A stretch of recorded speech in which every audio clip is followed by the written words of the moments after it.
Amén. Bueno, pues por fin llegamos. Qué bueno es cuando, yo me acuerdo cuando, sobre todo cuando mis hijos eran pequeños, e incluso ahora también hay alguno en algún viaje. ¿Cuánto falta? ¿Cuánto falta para llegar? ¿Cuánto falta para llegar? ¿No?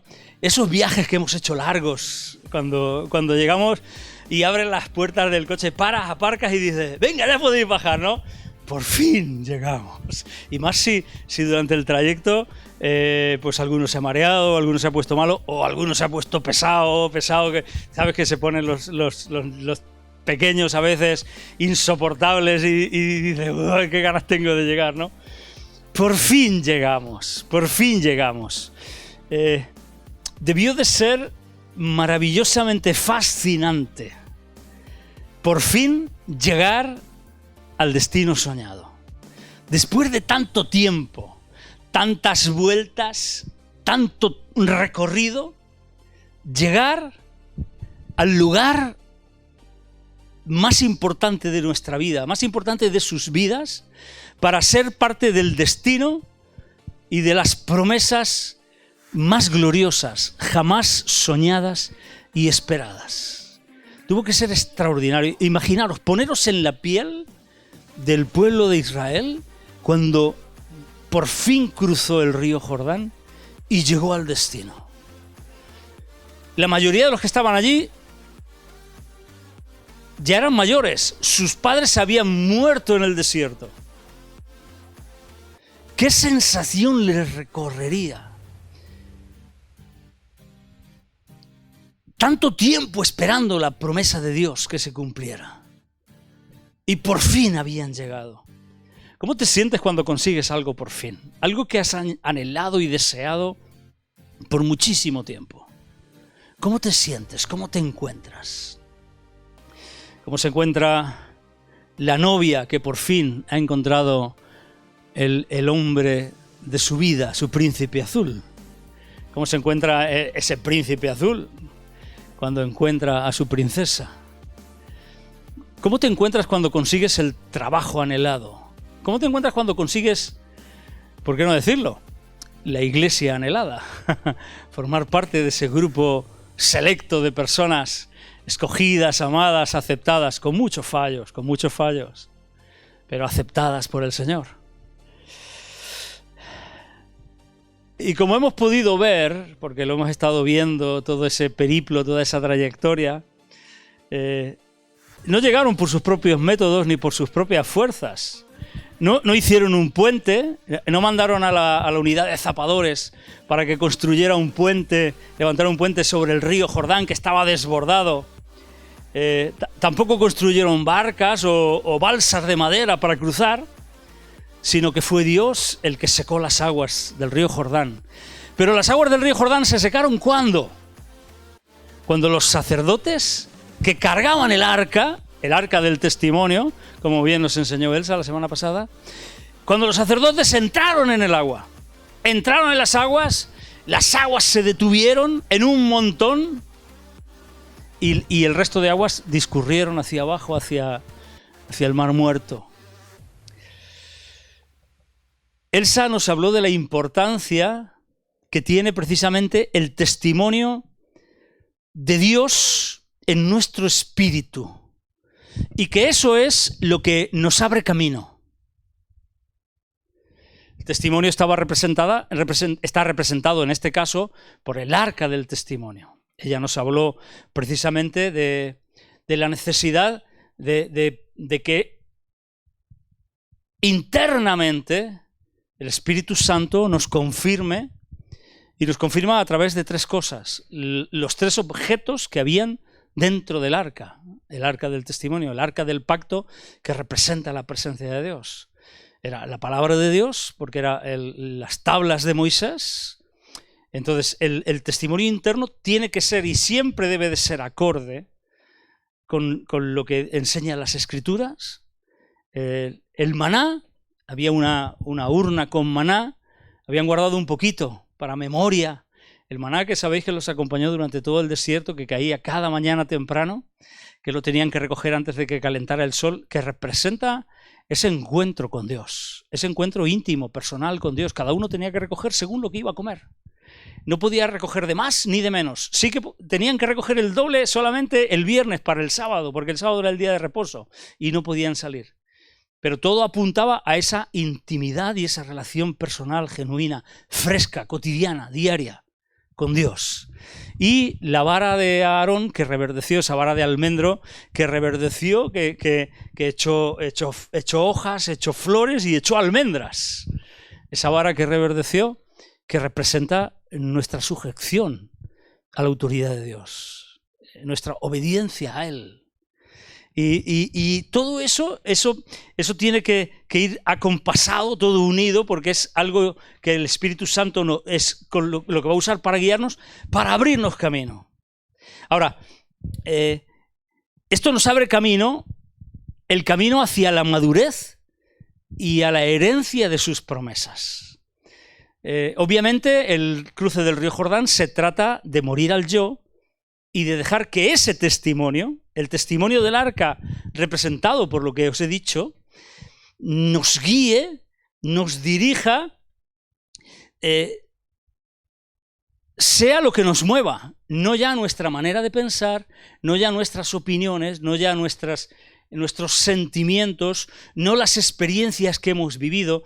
Las experiencias que hemos vivido a todos nos han marcado. Y esas experiencias van asociadas a sentimientos, a emociones. Esas emociones, esas experiencias, las hemos asociado a formas de pensar. Todo eso debe de quedar de lado. Eso es nuestro yo, que debe de quedar al lado, en pro de que ese testimonio realmente nos guíe y seamos fieles a cómo Dios nos guía, precisamente para esa madurez que va a depender de nuestra obediencia a Él. Entonces, ella decía que no era como el anuncio de televisión de L'Oreal que dice, porque yo lo valgo. Decía, no es que yo lo valgo. Es que realmente lo que vale es Él, es la palabra de Dios, es esa relación íntima, fresca, cotidiana con Él y mi obediencia, mi sujeción a Él, a la autoridad, en lugar de mis derechos, en lugar de mis pensamientos o incluso de mis necesidades. ¿Cuántas veces nos hemos dejado llevar por nuestras necesidades en vez de por la palabra de Dios, en vez de por obediencia a Él, en vez de por esa dirección, esa búsqueda de Dios íntima? Y eso, y solo eso es lo que nos hará llegar al reposo. Ella hablaba de la necesidad de reposo también. ¿A quién no le gusta el reposo? Yo la verdad es que sabéis que la operación me ha mantenido y me mantiene en reposo y le estoy cogiendo el gusto. Ahora que me encuentro bastante bien, pues le estoy cogiendo el gusto al reposo. Perdón. Y me está empezando a gustar eso de no tener la obligación de levantarte temprano en la mañana y todas esas cosas, ¿no? Estás una horica más en la cama y dices, qué bien, ¿no? Qué calentico es esta hora con el frío que hace y demás. Bueno, pues solamente eso es lo que nos hará llevar al reposo. Pero claro, el reposo para ellos, dice, Josué no les pudo dar el reposo, porque el reposo no era entrar en la tierra prometida. Ahí ya se les acababan los problemas. Que va. Por eso hay quien enseña que la tierra prometida representa el cielo cuando morimos y el Jordán representa la muerte física, la primera muerte. Y obviamente no es esto. Está mal porque en la tierra prometida ellos tenían que conquistar. Tenían que luchar contra los enemigos, tenían que luchar contra los amorreos, contra los cananeos, contra los fereceos, contra los heveos, contra los gergeseos, contra los jebuseos y con todos los feos que estaban allí intentando impedirles que ellos tomaran posesión de lo que Dios les entregaba. El reposo entonces no es la ausencia de luchas, porque en la tierra prometida las hay y no solo las hay, sino que te garantizo que las habrá. Tendrás luchas. Entrarás al reposo, pero entrarás a la lucha. Entonces, ¿qué reposo es? Pues es el reposo de llegar al lugar de su perfecta voluntad. Esa perfecta voluntad buena y agradable para mi vida. Saber que esto es lo que debo de hacer, que voy a tener que luchar por hacerlo, pero que es donde Dios me ha dicho, es tu sitio, es tu momento. Es tu posición, ¿de acuerdo? Entonces por fin llegamos, por fin llegamos. Vamos a Josué capítulo 5. Por fin llegaron al otro lado. Por fin llegamos al otro lado del Jordán, al occidente del río, donde todos los hijos de Israel habían pasado. Era un cruce comunitario. Era algo que no era para mí solo individualmente, no es para ti solo individualmente, es para todos como colectividad. Es algo que incluye a toda la iglesia de Jesucristo, que nos incluye a todos nosotros. Dice Josué capítulo 5, versículo 1. Cuando todos los reyes de los amorreos que estaban al otro lado del Jordán, al occidente, y todos los reyes de los cananeos que estaban cerca del mar, oyeron cómo Jehová había secado las aguas del Jordán delante de los hijos de Israel hasta que hubieron pasado, desfalleció su corazón y no hubo más aliento en ellos delante de los hijos de Israel. Fijaros lo que provocó que el pueblo de Israel cruzara el río Jordán. Lo que provocó en los reyes amorreos y en los reyes cananeos, dice la Escritura que su corazón desfalleció y se quedaron sin aliento. O sea que les entró muchísimo miedo y perdieron las fuerzas para enfrentarse a ellos. La clave, y esto es importante, la clave para un cristianismo que no puedan resistir nuestros enemigos es la muerte al yo. Es el cruce del Jordán. La clave para un cristianismo que no puedan resistir nuestros enemigos es la muerte al yo. Esos cristianos vivos, tan súper vivos, que tienen sus derechos, que reclaman y luchan por sus derechos, que les pisas el callo y saltan y rebotan y te pisotean todo lo que pueden a ti. Esos que contestan, esos que luchan, esos que pelean, esos que dicen, ya está bien, ya me he cansado de aguantar. Ese cristianismo no te da fuerza delante de tus enemigos. Al contrario, te debilita, porque te conviertes en uno de ellos. Actúas igual que ellos. Y la diferencia para un cristianismo que tiene poder y autoridad es morir al yo, es cruzar el río Jordán. Es aplicar Gálatas 2:20. Gálatas 2:20, con Cristo estoy juntamente crucificado y ya no vivo yo, mas vive Cristo en mí. Y lo que ahora vivo en la carne, es decir, mi vida natural, lo vivo en la fe del Hijo de Dios que me amó y se entregó a sí mismo por mí. Y ese es el punto al que tenemos que llegar. Eso es lo que significa el cruce del río Jordán. Por eso, por fin llegamos. Bueno, amén. El enemigo siempre se va a burlar y se burlará de los enemigos, de los cristianos carnales. Pero teme a los que están muertos a sí mismos. Los que toman su cruz cada día y viven siguiendo a su Señor. Lo siguen de cerquita, cerca de Él. Así que versículo 2 dice, en aquel tiempo, lo que había pasado era esto, habían cruzado los habitantes de allí, los reyes, los que tenían el poder, la autoridad, el dominio sobre todo aquel territorio, se llenaron de miedo y en ese momento yo pienso, es el mejor momento para atacar, ¿no? ¿Atacamos ya? ¿Por qué no atacamos? Están todos temblando, tienen todos miedo, tienen más miedo que 7 viejas. ¡Vamos a por ellos! Es el momento. Vamos a Jericó, vamos a todos los sitios. Vamos a conquistar la tierra. ¿Atacamos ya? Por fin hemos llegado. Vamos a atacar. Aprovechemos que tienen miedo. Me sorprende sinceramente que no aprovecharan ese momento de debilidad de sus enemigos para atacarlos inmediatamente. En cambio, es el momento preciso para oír la voz de Dios. En aquel tiempo, Jehová dijo a Josué. En ese momento, cuando tú realmente has decidido ponerle a Él en primer lugar, entregarte a tu muerte y pedirle y decirle, Señor, tú eres el que vives en mí y vas a vivir en mí, y mi vida va a ser dirigida por ti. Y el testimonio de tu palabra, mi obediencia a ti, mi sujeción a ti, esa relación íntima contigo, genuina, ¿Eso va a ser lo que va a mover mi vida? Es el momento en que Dios te dirige y te habla. No es el momento de atacar a lo loco. En aquel tiempo, Jehová dijo a Josué: hazte cuchillos afilados y vuelve a circuncidar la segunda vez a los hijos de Israel. No era el momento propicio para esto. Esto los debilitaba. ¿Os acordáis cuando Simeón y Leví engañaron a Siquem, al hijo de Siquem, a los pobladores de Siquem, y les obligaron a circuncidarse porque él había violado a su hermana Dina? Y cuando se circuncidaron, que los engañaron y se circuncidaron, estaban en el momento que estaban sufriendo, porque la circuncisión duele, y los mataron a todos. O sea, esto a Israel lo dejaba vulnerable en territorio enemigo.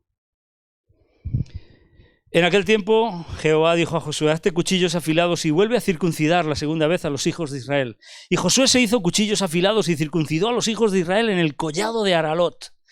Esta es la causa por la cual Josué los circuncidó. Todo el pueblo, porque había una razón, obviamente, todo el pueblo que había salido de Egipto, los varones, todos los hombres de guerra, habían muerto en el desierto por el camino, después que salieron de Egipto. Pues todos los del pueblo que habían salido estaban circuncidados. Mas todo el pueblo que había nacido en el desierto por el camino, después que hubieron salido de Egipto, no estaba circuncidado. Y por esta razón había que hacerlo. Porque los hijos de Israel anduvieron por el desierto 40 años, hasta que todos los hombres de guerra que habían salido de Egipto fueron consumidos, por cuanto no obedecieron a la voz de Jehová. Por lo cual Jehová les juró que no les dejaría ver la tierra de la cual Jehová había jurado a sus padres que nos la daría, tierra que fluye leche y miel. A los hijos de ellos que él había hecho suceder en su lugar, Josué los circuncidó, pues eran incircuncisos, porque no habían sido circuncidados por el camino.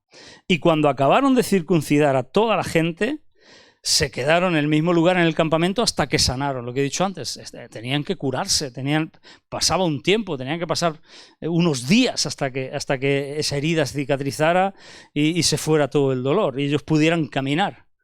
Y Jehová dijo a Josué: hoy he quitado de vosotros el oprobio de Egipto, por lo cual el nombre de aquel lugar fue llamado Gilgal hasta el día de hoy. Gilgal significa rueda, rodar, dar vueltas. Y ahora veremos por qué. En vez de atacar, Dios no le dio la orden de atacar a ellos. Dios les dio la orden de poner en orden su relación con Él. O sea, cuando tú estás comprometido, quieres ser guiado por Él, te rindes a Él, quieres hacer todo bien, llega el punto que dices: quiero hacerlo a tu manera, Señor. Entonces Dios te dice: efectivamente, vamos a hacerlo a mi manera, pero vamos a hacerlo a mi manera de verdad. Vamos a poner en orden todo lo que hay que poner en orden. Y esto es lo que Dios les dice. Dios les manda renovar el pacto que se había roto por el desierto. Se había roto en el desierto por la desobediencia de sus padres, porque no era el plan que ellos estuvieran 40 años dando vueltas en el desierto. El plan era que ellos entraran a la tierra prometida, pero por su desobediencia, por su incredulidad, no entraron. Entonces era el momento de renovar ese pacto que se había roto por la desobediencia. Dios les manda que se circunciden, porque la circuncisión era la señal del pacto del pueblo con Dios. Esto está en Génesis 17, no lo vamos a leer, porque si no esto se va a hacer larguísimo, pero en Génesis 17 Dios tiene un encuentro con Abraham y le exige esa señal de entrar en pacto con él. Y le dice: se circuncidará a todo varón a la edad de 8 días, lo circuncidarás y serás la señal de mi pacto entre vosotros y yo. Dios hace pacto con Abraham, con sus descendientes, y establece la circuncisión como la señal de ese pacto. Y esto es lo que también dice: esa circuncisión sirvió para quitar el oprobio de Egipto. Dice, los hizo cuchillos afilados, los circuncidó. Josué lo hizo porque durante todo ese tiempo en el desierto no habían sido circuncidados. Y Jehová dijo a Josué, hoy he quitado de vosotros el oprobio de Egipto. ¿Qué es el oprobio de Egipto? ¿Qué es lo que Dios quiere quitar de nosotros? Que Él denomina como oprobio de Egipto. Dios ordena ordena que se circuncide su pueblo y dice que así se quita el oprobio de Egipto. El oprobio de Egipto en los creyentes, os doy mi opinión, es la deshonra, la vergüenza y el deshonor de ser mundanos y carnales, faltando a un pacto de compromiso con Dios. Ese es el oprobio de Egipto. Sabéis que Egipto representa el mundo, que Faraón representaba al príncipe de este mundo. El oprobio de Egipto es cuando nosotros llevamos el oprobio de Egipto, cuando no somos sal y luz, cuando no alumbramos, cuando perdemos nuestro sabor. La deshonra, la vergüenza y el deshonor de ser mundanos y carnales, de faltar al pacto con Dios. Fijaros lo que dice Números 14, porque claro, cuando yo no soy como debo de ser.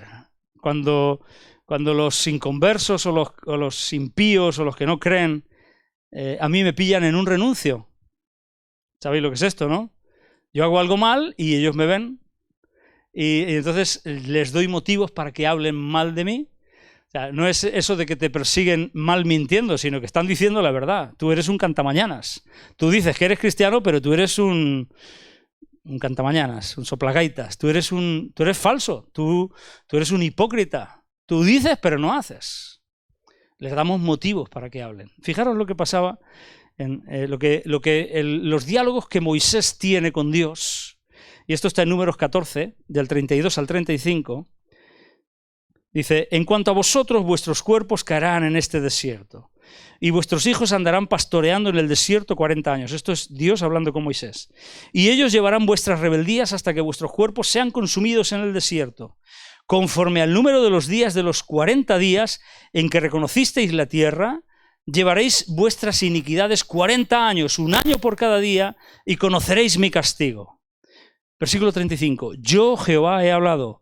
Así haré a toda esta multitud perversa que se ha juntado contra mí. En este desierto serán consumidos y ahí morirán. Es decir, sus rebeliones, su incredulidad, su desobediencia, suspendió por 40 años su relación de pacto con Dios. Todos esos años por el desierto, mientras daban vueltas y vueltas, ¿qué pensarían los egipcios? No me he olvidado del oprobio de Egipto. ¿Qué pensarían los egipcios? ¿Qué pensarían de ellos? Habían salido porque tenían algo que hacer, iban a servir a Dios en un monte, en Sinaí, lo sirvieron. Pero ¿qué estaba pasando con ellos? Ellos no habían alcanzado la promesa, habían sido desobedientes, habían roto el pacto con Dios, estaban dando vueltas y vueltas, estaban teniendo una vida patatera, perrindunguera, una vida penosa, estaban dando vueltas por el desierto, no tenían destino, no habían alcanzado lo que Dios les había prometido. ¿Qué pensaban los egipcios? ¿Qué piensan los egipcios cuando te ven? ¿Qué dicen? ¿Qué dirían de ellos? Bueno, esto está en lo que os he dicho antes, los diálogos que Moisés tenía con Dios. Nos deja ver o entrever lo que se rumoreaba. Éxodo 32, 12.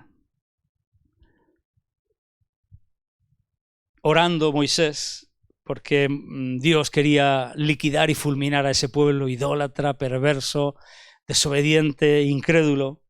Y Moisés le dice, ¿por qué han de hablar los egipcios diciendo? Algún rumor habría oído Moisés. Para mal los sacó, para matarlos en los montes y para raerlos de sobre la faz de la tierra. Vuélvete del ardor de tu ira y arrepiéntete de este mal contra tu pueblo. Esto es lo que Moisés está orando con Dios. Y también en Deuteronomio capítulo 9, versículos del 24 al 29, sigue este diálogo de Moisés con Dios. Fijaros, en otra ocasión, Dios le está diciendo, rebeldes habéis sido a Jehová desde el día que yo os conozco. Está hablando Moisés, perdón. Y dice, me postré pues delante de Jehová 40 días y 40 noches estuve postrado, porque Jehová dijo que os había de destruir. Y oré a Jehová diciendo, oh Señor Jehová, no destruyas a tu pueblo y a tu heredad que has redimido con tu grandeza, que sacaste de Egipto con mano poderosa. Acuérdate de tus siervos Abraham, Isaac y Jacob. No mires a la dureza de este pueblo, ni a su impiedad, ni a su pecado. Fijaros, a Moisés le preocupaba lo que decían de su pueblo. No sea que digan los de la tierra de donde nos sacaste, el oprobio de Egipto. Yo personalmente creo que es que los egipcios estaban burlando de ellos. Los ha sacado Dios para matarlos en el desierto. Fíjate, dan vueltas, si son unos muertos de hambre. Si fíjate tú qué clase de cristiano. Si este dice que es cristiano, si así cristiano cualquiera. No sea que digan los de la tierra de donde nos sacaste, por cuanto no pudo Jehová introducirlos en la tierra que les había prometido, o porque los aborrecía, los sacó para matarlos en el desierto. Y ellos son tu pueblo y tu heredad que sacaste con tu gran poder, con tu brazo extendido. Es decir, nuestra desobediencia nunca cambia el plan y la voluntad de Dios. Pero ¿qué dirían? ¿Qué pensarían los egipcios? ¿Qué estarían diciendo? ¿Por qué Moisés ora así? Es muy fácil que los egipcios estuvieran diciendo, fíjate. Sin duda, estaban expectantes los egipcios para ver cómo acababan, para ver en qué terminaba esa travesía, esa gran obra, esa gran promesa que Dios les había dado. Sin duda que los egipcios estaban observándolos, mirándolos con lupa, y mientras daban vueltas por el desierto y vagaban en sus vidas, se burlaban y se reían de ellos. Ese es el oprobio de Egipto. Ese es el oprobio, deshonra o vergüenza pública de los creyentes que dan pena, de los que vagan espiritualmente sin pacto ni compromiso, que eso es lo que estaban haciendo esos 40 años en el desierto. He dicho muchas veces lo de la famosa vaca, que en vez de dar leche daba lástima. Ese es el oprobio que tenemos que quitarnos de encima. ¿Y cómo lo hacemos? Realmente rindiéndonos al Señor, viviendo vidas ejemplares en todo, vidas victoriosas, vidas que brillan de verdad ante los demás, vidas que realmente son sal y luz, vidas llenas de la abundancia de Cristo. El otro día yo compartía en este encuentro que tuvimos el viernes con José Antonio y con don Pedro, el sacerdote de la Iglesia de la Asunción, y a mí me tocó compartir un poquito sobre el Salmo 23, y yo les hablé del buen pastor, que es Jesús, porque claro, el Salmo 23 es el Salmo del buen pastor, del pastor, el Señor es mi pastor, nada me faltará, etcétera, etcétera. Entonces yo los llevé a darnos cuenta de que realmente el buen pastor es Jesús, y en Juan 10, versículos 9 y 10, en el 9, Jesucristo dice, el ladrón no viene sino para robar, matar y destruir. Y dice, yo he venido para que tengan vida y vida en abundancia. Y él sigue añadiendo, yo soy el buen pastor su vida da por las ovejas. Entonces, ese buen pastor, si nosotros somos ovejas suyas, nos ha dado su vida por nosotros, y al dar su vida por nosotros nos ha provisto de una vida de abundancia. ¿Cuál es nuestra abundancia de vida? En todos los sentidos, espiritualmente sobre todo, pero en nuestra manera de pensar, nuestra manera de sentir y nuestra manera de actuar, que es el alma y en nuestro cuerpo. ¿Cuál es nuestra abundancia? Porque eso refleja el nivel de abundancia en el que hemos entrado, refleja el nivel de cercanía que tenemos con el buen pastor y el nivel de entrega de recibir lo que él ha provisto para con nosotros. Entonces, el oprobio que tenemos que quitar de encima precisamente es dejar de vivir esas vidas que dan pena, que no son como debieran, y empezar a tener esas vidas victoriosas que brillan de verdad ante los demás, que son vidas de abundancia, que entran en la abundancia de Jesucristo. Entonces, Gilgal, que significa rodar, dar vueltas, porque ahí se termina, en Gilgal, con la circuncisión, se termina el dar vueltas, el estar siempre en lo mismo. el rodar, el decir, sí, no puedo salir de este círculo vicioso de ser un cristiano patatero. Se termina eso en Gilgal, con la circuncisión, se termina ese oprobio.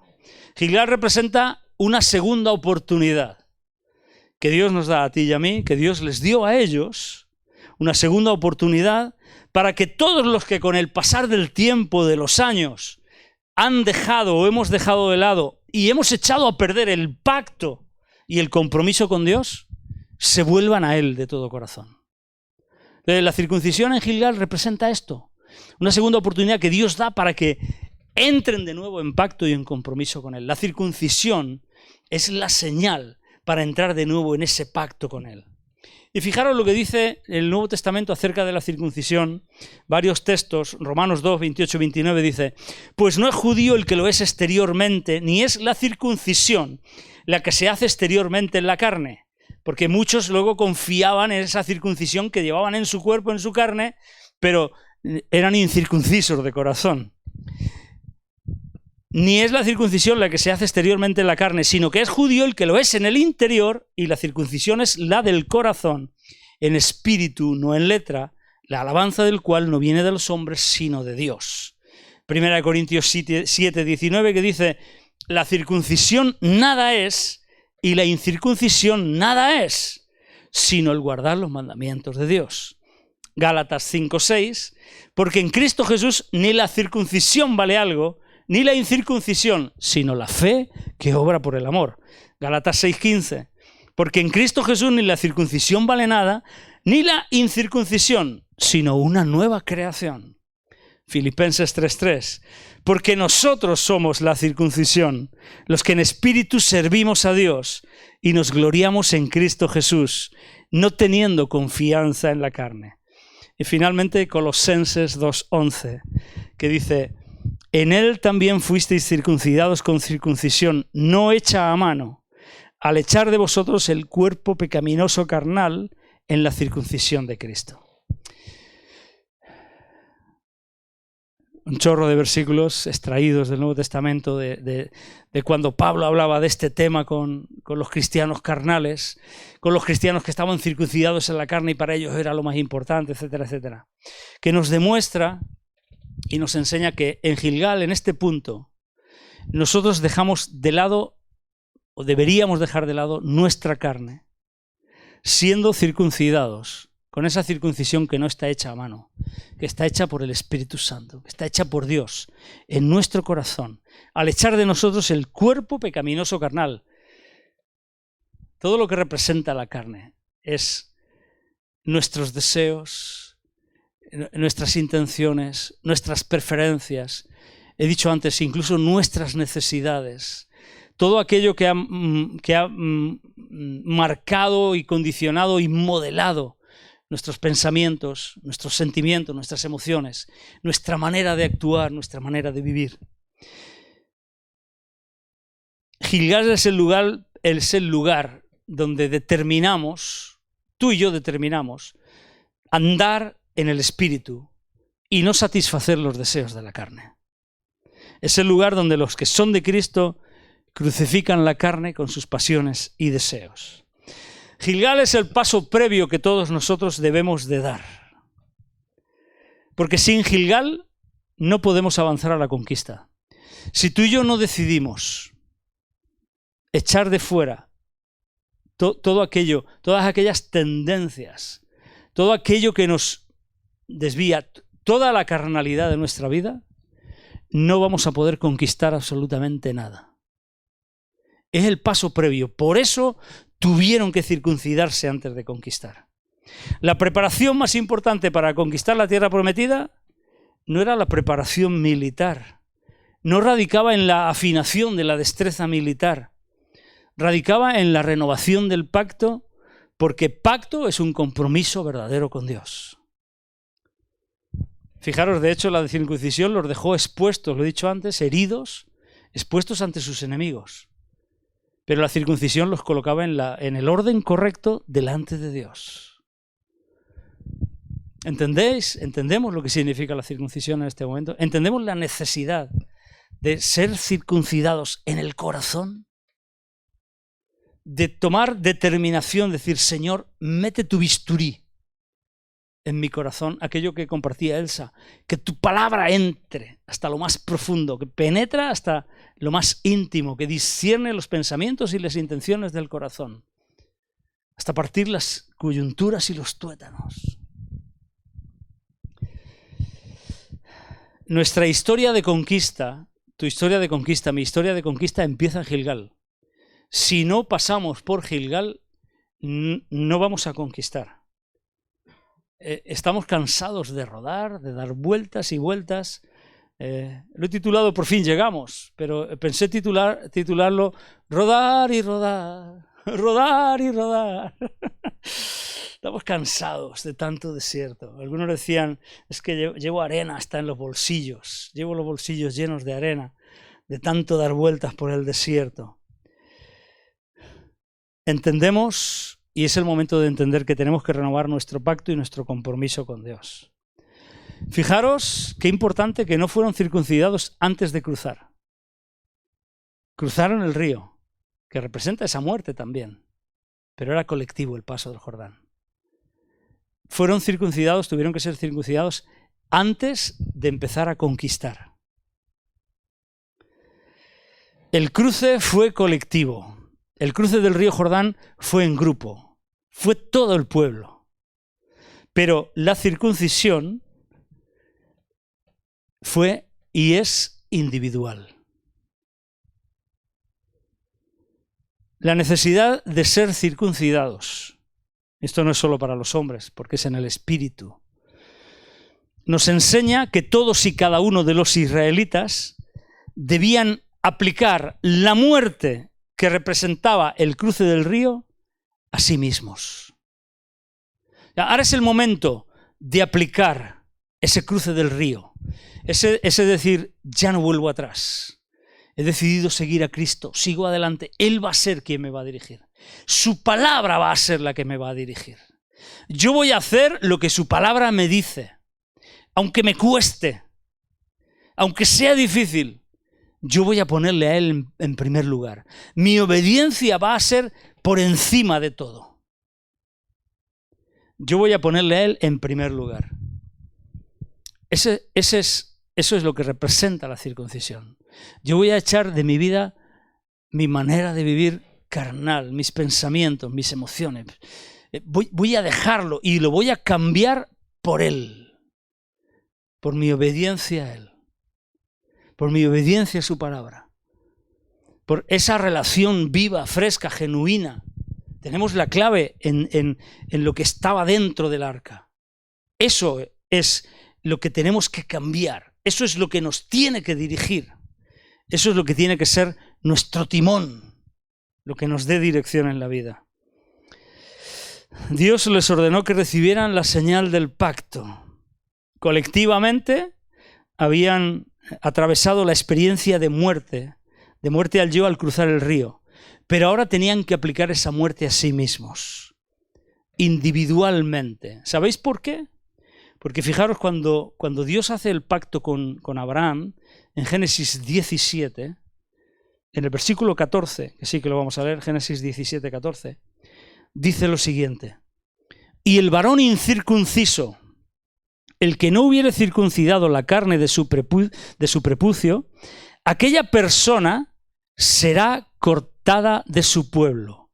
Ha violado mi pacto. Ha violado mi pacto.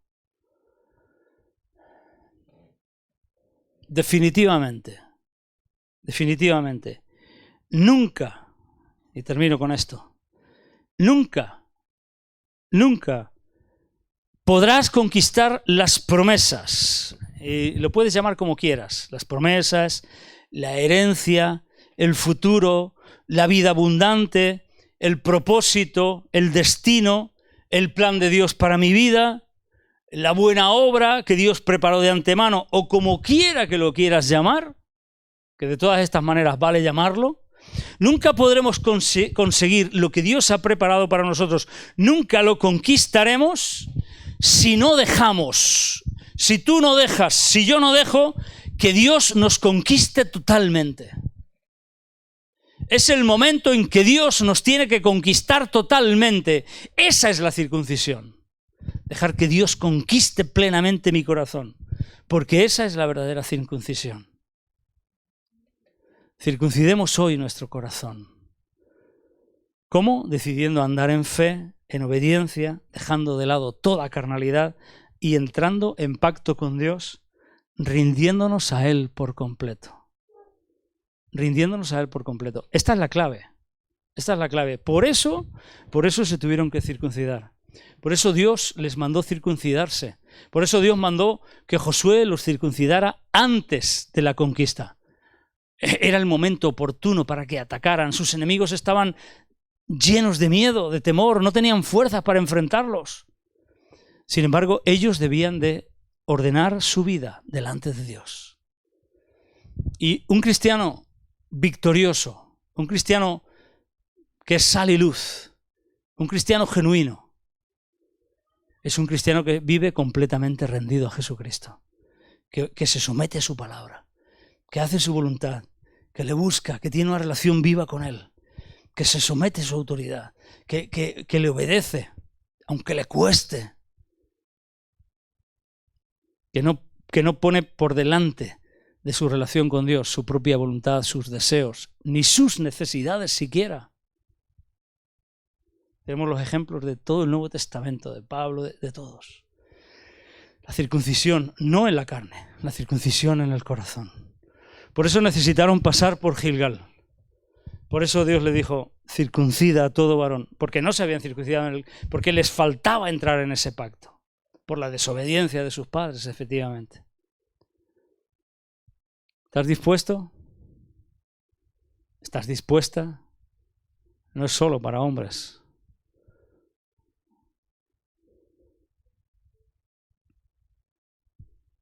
Hazte un cuchillo afilado y deja que Dios lo tome en su mano y circuncide tu corazón.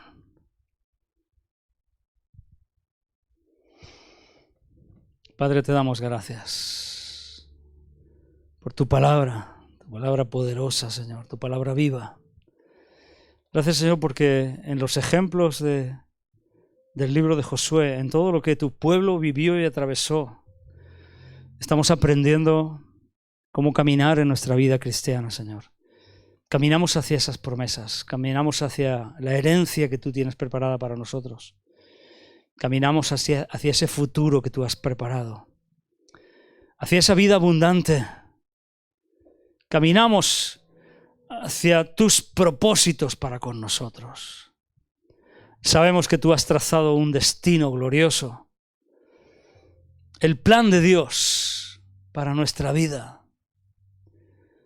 Señor, esas buenas obras que tú preparaste de antemano para que anduviésemos en ellas. Estamos decididos a dar el paso y a entrar. Queremos conquistarlas.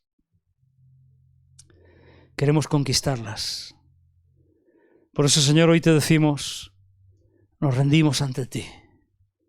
Conquístanos. Conquístanos plenamente. Conquista nuestro corazón. Mete ese cuchillo afilado en nuestro corazón. Ahora tomamos la decisión de rendirnos completamente. Una vez más te lo decimos, Señor. Tu palabra va a ser la guía de nuestra vida. Tus palabras, nuestra obediencia a ti. Nos sometemos libre, voluntariamente a tu autoridad, a la autoridad de tu palabra. Entramos de lleno en esa vida cotidiana, genuina, de intimidad contigo. Esa relación fresca, esa relación diaria que no sirve el día de ayer, la que cada día deposita esa porción de tu presencia, de tu palabra, de tu espíritu, de tu vida, que es alimento para nosotros. Padre, hoy te pedimos que circuncides nuestro corazón. Renunciamos a nosotros mismos, renunciamos a nuestro yo. Entendemos plenamente que necesitamos tomar nuestra cruz cada día y seguirte bien de cerca. Señor, no queremos ser como aquel joven rico que se fue triste, que se marchó apenado porque no quiso renunciar a sus riquezas, porque quería él decidir su futuro. Señor, queremos poner nuestras vidas en tu mano. Queremos pedirte que seas tú quien las dirija. Señor, nos rendimos delante de ti, plena y completamente. Corta ahora. Corta ahora. Estamos dispuestos a someter nuestros derechos a ti, a renunciar a ellos, a decirte tú eres el Señor. Verdaderamente tú eres el Señor. Porque esto es fundamental, si esto es básico, Señor, en nuestra vida. De esta entrega dependerá la victoria y la conquista en nuestro cristianismo.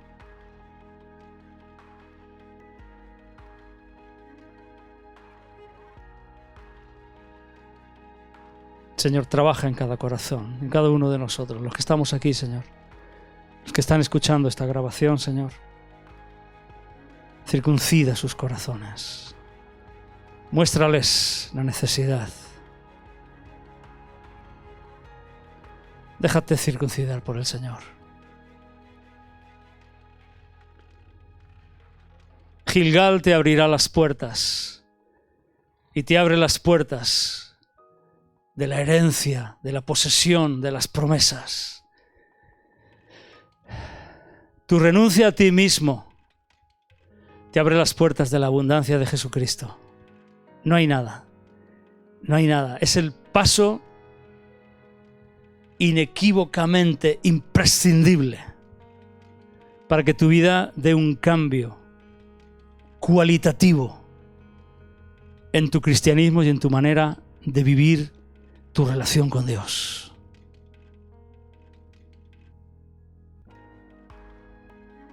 Padre, gracias.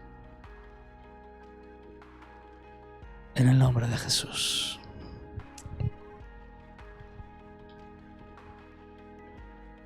Amén. Que Dios os bendiga mucho.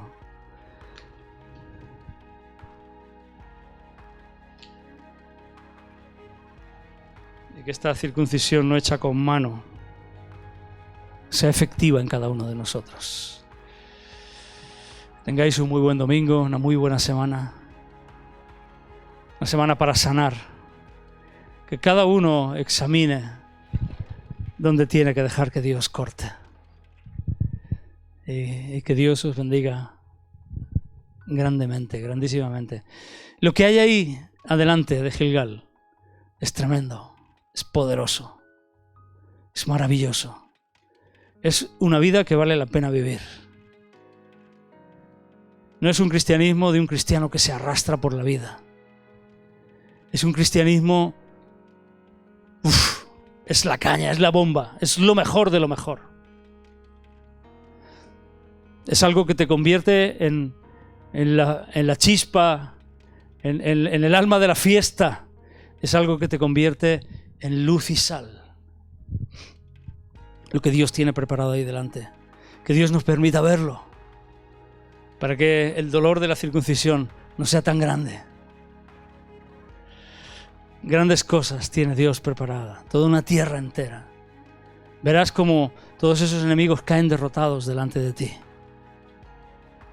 Por cuanto Cristo vive en ti y ya no vives tú más.